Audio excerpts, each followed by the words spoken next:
और हमारे बीच में बहुत सारे दर्शक भी मौजूद हैं जिनके खान पान से संबंधित बहुत सारे प्रश्न हैं। आइए इनसे इनके प्रश्न सुन लेते हैं। मैं कोलकाता गुड़नगर से हूँ। मेरा नाम जयंती है। मेरा एक क्वेश्चन है कि लहसुन प्याज शाकाहारी है, इनका उपयोगिता भी बहुत है, लेकिन इनको यूज करने में बुरी बात क्या है? जी देखो, जैसे मैंने पिछली कड़ी में कहा था कि अन्न का मन पर बहुत गहरा प्रभाव है।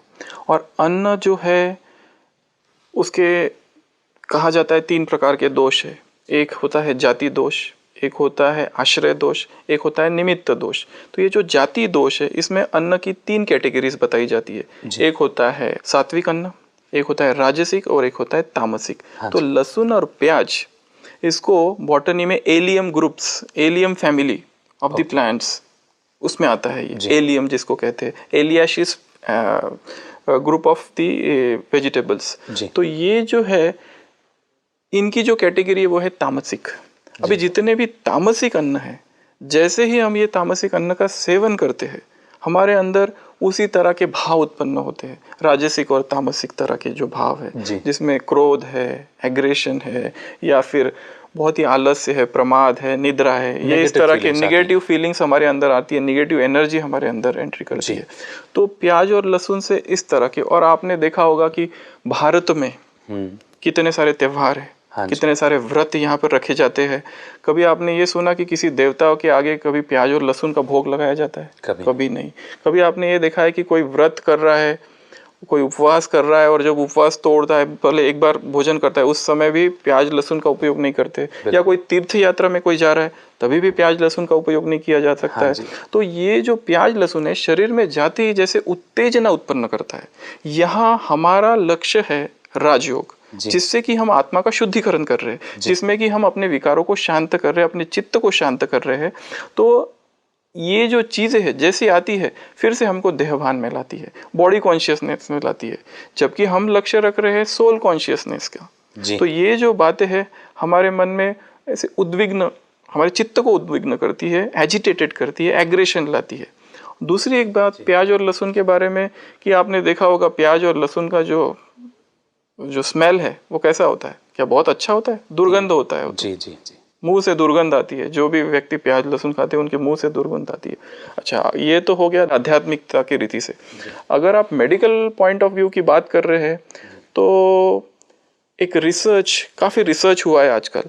आप तो ये भी जानते हो कि मेडिकल तो कहता है ये बहुत अच्छा है। हाँ जी, आप कहीं इसके आर्टिकल्स भी आते हैं, परंतु हाल ही में बहुत सारे संशोधन हुआ है। उन्होंने ये भी देखा है कि ये अब तक की जो रिसर्च हुई है जो कहता है कि भाई गार्लिक हार्ट के लिए बहुत अच्छा है, ये अभी भी पूरा कंक्लूसिव नहीं है।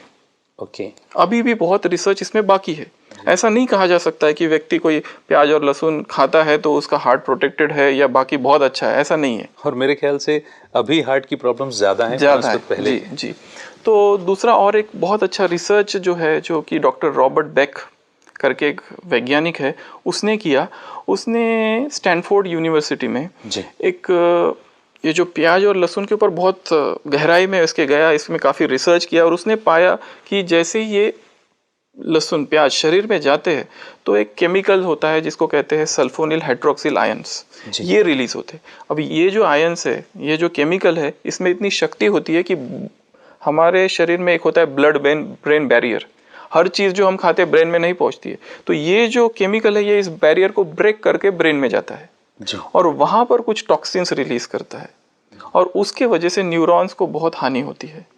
तो ये एक है। दूसरा और एक बहुत सारा इसमें जो रिएक्शन टाइम है, जो कि पायलट्स के ऊपर बहुत स्टडी हुई है, तो ऐसा बताया गया है उसमें कि जो भी फ्लाइट के लिए आ रहे हैं पायलट अपनी ड्यूटी में, कम से कम 72 आवर्स वो लोग प्याज और लहसुन का सेवन ना करें, क्योंकि उनसे उसका रिएक्शन टाइम कम हो जाता है। तो अभी बहुत सारी इस तरह की रिसर्च और भी आ रही है कि जो हमको बताती है भाई, ये जैसे होम्योपैथी और इसमें भी कहा जाता है कि ये जो प्याज और लहसुन है उसमें सल्फर की मात्रा बहुत होती है, लैटेक्स की मात्रा बहुत होती है, जिसमें शरीर में बहुत सारे जैसे कि बीमारियां उत्पन्न हो सकती है। जी जी।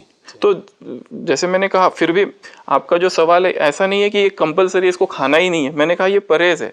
अगर आप इसको नहीं खाते हैं तो आप फायदेमंद है। अगर आप खाते हैं और फिर भी आप चाहते हैं आध्यात्मिक साधना भी करना चाहते, साथ साथ ये भी करना चाहते, तो ये तो जैसे लीकेज है, जबकि हमारा जो लक्ष्य है इस तक हम पहुंच नहीं पाएंगे। जी जी जी। तो दोस्तों, भले ही लहसुन और प्याज शाकाहार में माना जाता है, लेकिन कहीं ना कहीं वैज्ञानिक और आध्यात्मिक रीति से हमें डॉक्टर सचिन ने समझाया कि हमारे शरीर के लिए उपयुक्त नहीं है ये। और अंततः हम भी तो मन की शांति के लिए ही प्रयास कर रहे हैं सभी। पर डॉक्टर साहब, एक प्रश्न मेरा यहाँ पर और है कि कई लोग ऐसे हैं मेरे परिचित में, और आपने भी समाज